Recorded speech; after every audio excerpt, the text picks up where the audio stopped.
Spending a little more time on the tarmac while ground delays at U.S. airports are on the rise. That is according to new analysis by the Associated Press.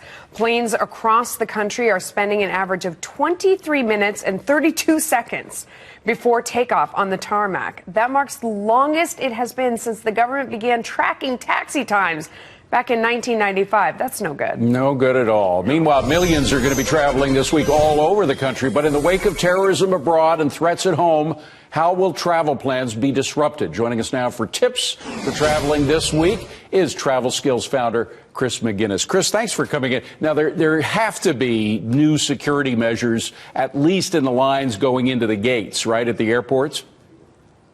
Well, there are standard security measures. I just flew actually from New York to San Francisco the day before yesterday and was expecting to see a lot more security, but there really was not that much more happening at the TSA security checkpoints. Did the line seem longer? I was surprised that the lines did not seem that long. Usually, when we're in Thanksgiving week now, the weekend before Thanksgiving has turned out to be one of the busiest weekends of the year.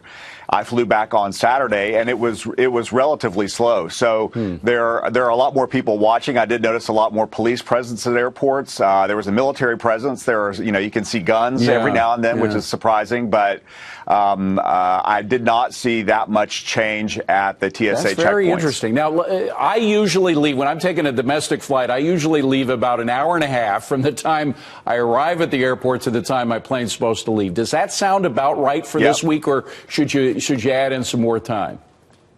I think that sounds about right. What you need to keep an eye on during the holiday travel season is the weather. That's usually the wild card.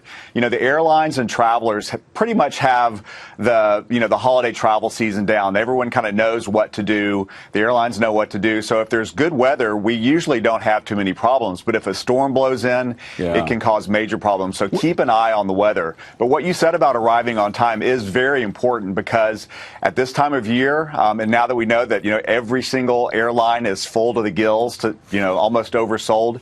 If you miss your flight for any reason, the likelihood of you being reaccommodated on another flight that day is pretty much slim to none. Sure. So you could miss out on the turkey, and you might as well not even go home. That leads me to a final question. If my flight is canceled because of weather, and there's some bad weather out there, and they try to put me on another flight that really is inconvenient, I just want to cash in my chips and go home, can I do that? Am I required somehow to take what they offer me?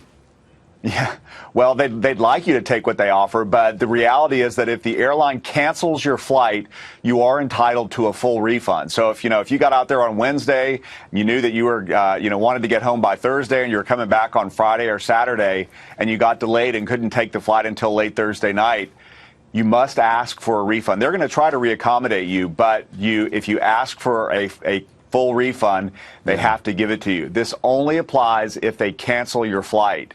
If you are in a delay situation, it doesn't apply. Good to know. Chris McGinnis, thank you very much, Chris. Good to have you here. Appreciate it.